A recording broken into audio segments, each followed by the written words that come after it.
Okay. All right. So we've got our life segment. So first up, we tackle the trials and tribulations of the modern workplace. Is the 9 to 5 grind a trap? How do you handle petty coworkers or the pressure to socialize after hours? And what about using that hard-earned sick time? We've got stories and advice to help you navigate the office jungle. Yeah, that sick time question. That's an interesting one. I'm actually rewriting an employee handbook now, and that's the kind of the question I'm asking. Why are we doing sick time versus vacation time? Why aren't we just giving paid time off? Yeah. Why aren't we just combining these things and getting paid time off? Because you're just going to have people use whichever one they need to use. I don't understand. Because you're dumb if you don't use it all. Anyway, all right. So what do we got first? Okay. Why would anyone want to go to the pub after work drinks with coworkers?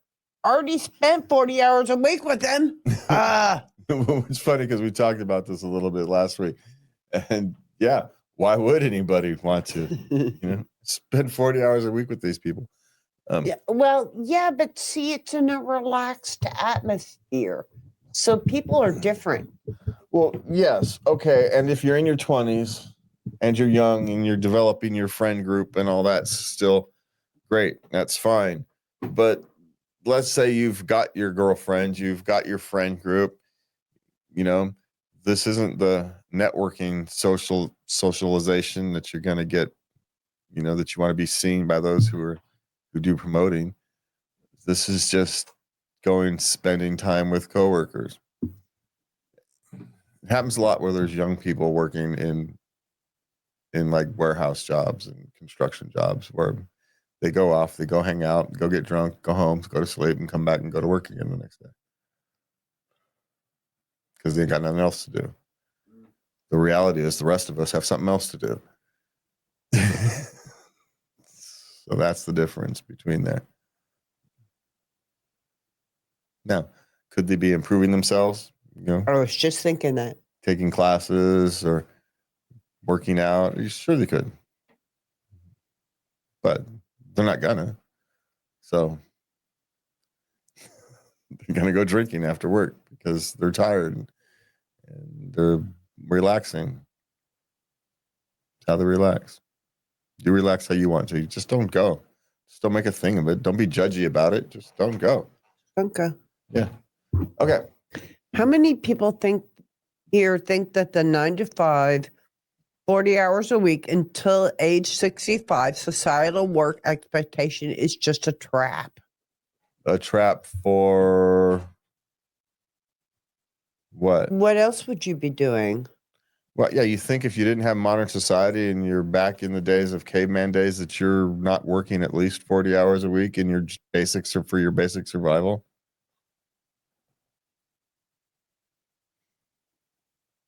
We actually got it pretty good if you really think about it.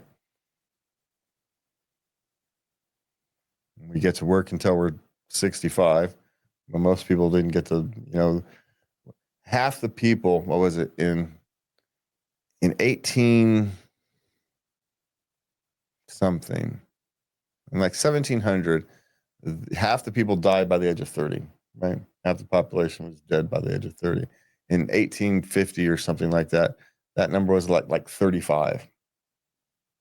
Well, whole 5 years, like 5 years. And now that number is 50, 55. And our life expectancy has skyrocketed, right? When our retirement age first started at 62, the reason you could put the retirement age in the 60s is because most people were dead by 65. The only people you were really taking care of on things like Social Security were a handful of people who managed to live past 65. It was a very small number of people. A system could take care of that. Now everybody's living into their 70s. Even people who don't take care of themselves are living into their 70s. So is it a trap? No, it's just life. Where do you see anywhere in nature where people get to not work for their existence? Does it happen anywhere in nature? Even the trees have to work for their existence. They have to absorb sunlight, the whole photosynthesis thing to get energy, suck water, spread out their roots to go find water. They got to work for their existence. Everything does. It's breaking it down to, hey, you've only got to work 40 hours a week. It's actually pretty good.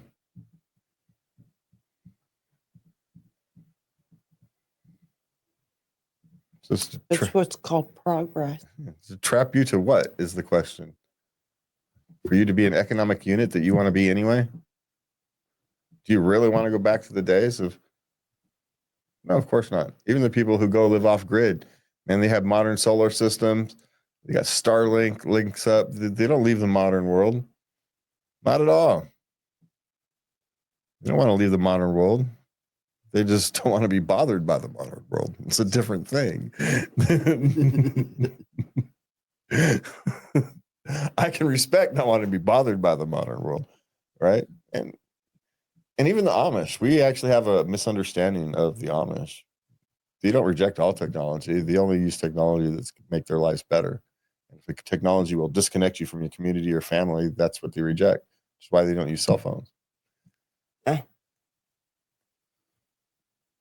And that's why they don't use the cars, is because it'll be too far to be able to help put Mrs. whatever name's barn. If someone's barn burns down in a fire, we can have it rebuilt in 3 days. But if everybody has their own car, we won't be close enough to have so we can rebuild it in 3 days. Because they don't have cars, their community stays close together. Therefore, they can respond quickly when their community is in need. If they had cars, everybody would be out living everywhere back to Sunday, and they wouldn't have the impulse to gather when they need it. So that's why they reject cars. It's not because it's why they can take rides in them. Yeah, they like cars. They just can't own them. And they can't use them. They like them. Okay. How long is long term Well, it depends what you're talking about. for working at one place? Again, it kind of depends on your goal.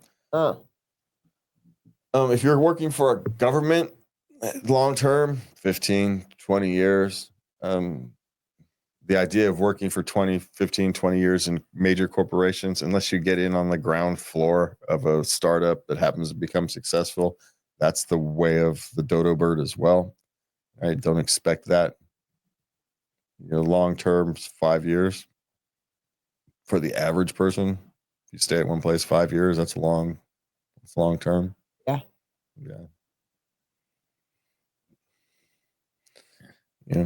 Again, but if you're at a startup that happens to become successful, you can spend your whole career there,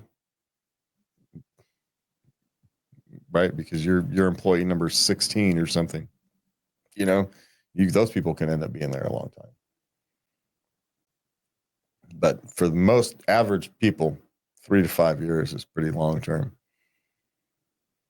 Because the trick is, the best way to get a large promotion and large increases in pay is to move somewhere else. Yes. It's to work somewhere else. It's not the promotion. It's not the internal promotions that's going to get you the large bumps in pay. It's the external ones. So you should be out looking for opportunities. Now, maybe you own your own business, and then long term is how long? Retirement? When you can hand it off to your kids. Yeah. What are you doing until you can cash out and go sit on a beach in Bali? I don't know. What's your goal? And that defines long term. Okay. Should I go to the office after being diagnosed with strep? Probably not. No. Why would you do? Well, I suspect we're going to talk about that question here at the end, but why you would feel compelled to go. But no, you should not. That's a simple question. Especially after they've done the test thing. Now, the nice thing about strep throat, the antibiotics, it's only 2 or 3 days. It's a long weekend, essentially. So it's not that big of a deal anymore. Yeah. Yeah. It's actually pretty rare nowadays. So, okay.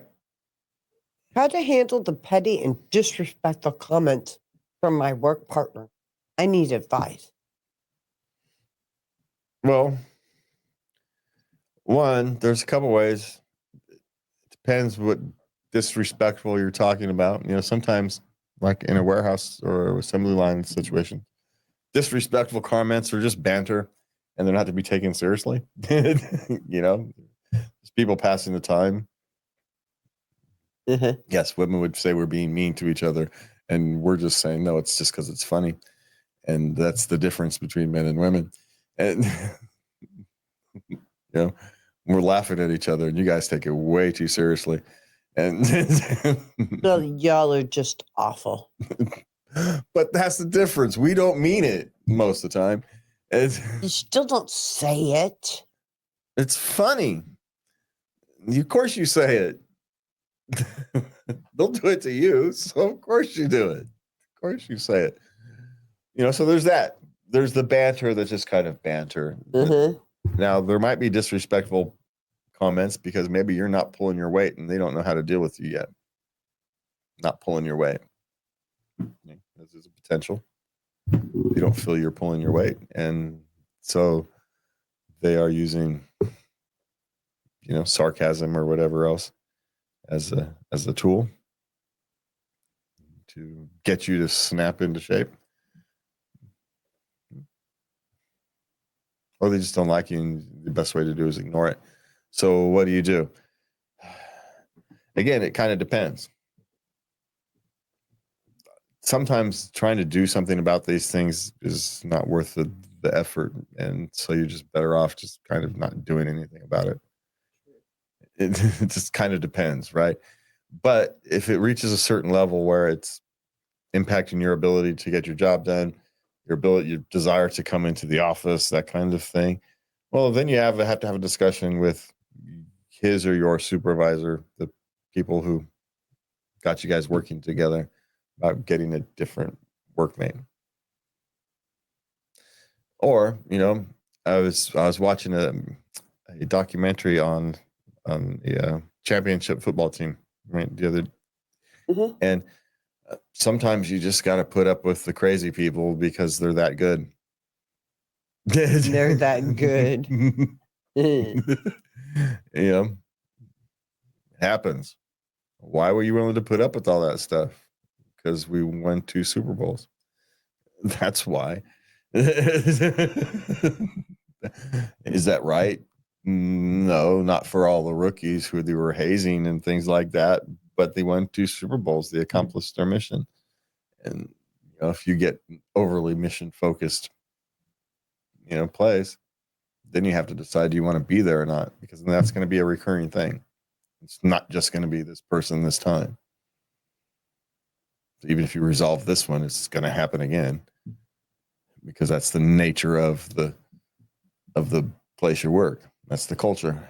Sounds like it. Yeah. So, well, we didn't really give advice. We kind of went through and told you all the potential, what these things could be.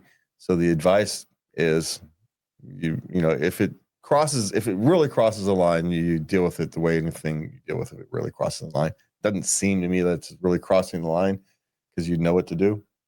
It really crosses the line. So it's probably just morally annoying. And if it's just annoying, you don't feed the trolls and you don't respond. You just kind of go about your day. Sarcasm, I suppose. If it's banter, if it's friendly banter, sarcasm is a deadly tool. Return in kind. Sometimes that's what they're actually looking for. They're looking for you to return in kind. They want you to give it back.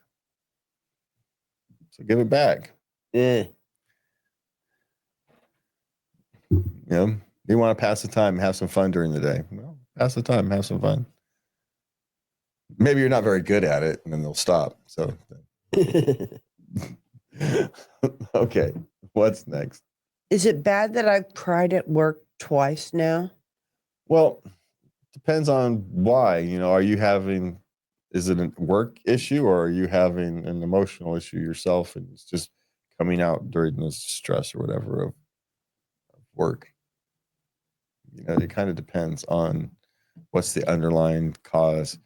Is your workplace that toxic and you go to work and you cry, and because it's a toxic work environment, you don't want to be there anymore? And then the solution to that is you find a different job and go there. Yes. Even if it requires a pay cut. If it's because you've got a lot going on in your life and it comes out at work because that's when it comes out for whatever reason, then you've got some stuff to deal with. Yes. Some places, especially if they're larger organizations, have employee assistance programs that are kind of designed to help with these things. And some of them are really good, and they really only tell you that 3 employees use the program this month. You don't tell any details. And so hopefully you have a job that does that. Yeah. Some jobs they require to tell you which employees did, but they don't tell you. Most of them don't actually tell your employer what was dealt with. They just say they were dealt with. Yeah. Yeah. We dealt with A employees, unless it's one of those mandatory reporting things, like there was some violence at home or something that might. So, there are resources for you if you are really struggling. If it's not a direct work related issue, there's lots of resources. So, okay. Last question for this segment, I think we're at. Why doesn't my workplace want me to use sick time? Well, here's why they theoretically don't want you to use sick time, right? Because here's why you don't use your sick time until you've got enough cooped up to use it when you need it, like the person that we talked about earlier, right? Yes. Yeah, they're worried about having to come into work because they've got strep throat. Well, if they had enough sick time, it wouldn't be a worry. They'd just take some sick time and get a few days off. So you always want to have sick time in your pocket, a couple days, 3 days, whatever, of sick time in your pocket. Once you get over that, whatever that level is you think you're comfortable with, then you can use them for doctor's appointments. That's generically speaking what sick time is for. Yeah. And then vacation time is, personal days, going on vacation, those type of things. Yeah. Now, here's a question. Is a mental health day sick time or vacation?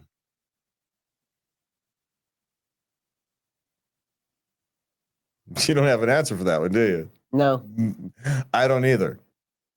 Which is why many places are going to this thing we call paid time off. Yeah.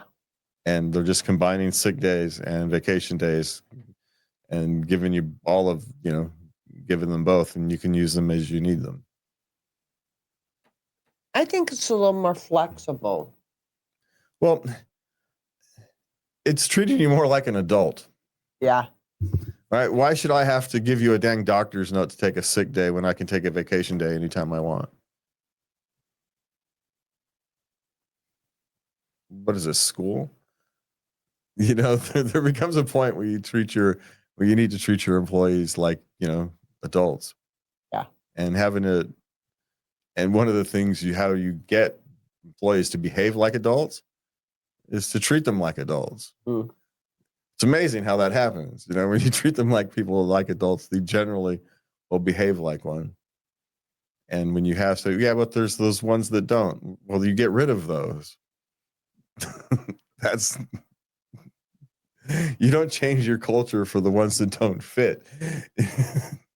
You change the ones that don't fit. It's better for everybody. It's better for them too. They don't sit at their desk crying because they don't fit in the culture. Yeah. So, but they don't want you to use your sick time because sick time costs them money. It's money they have to pay.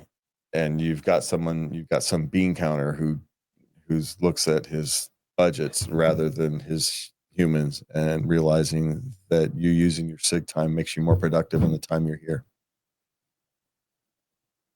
It's ultimately the truth. Why you're paid time off. That's why they give it to you, is because it makes you more productive when you're here. And you theoretically, you've been able to prove that over time. And you end up getting more because you're more valuable, you're even more productive. People forget that it's your productivity. Do you get everything done you need to get done? Yeah. That's the bottom line. Plus more. Yeah. That makes you valuable. If you're just doing what anybody off the street can do, you're not worth anything. They can grab somebody off the street, right? You're just a cog in the wheel. It's your ability to get more done than everybody else in less time, less oversight. I can leave you to your task,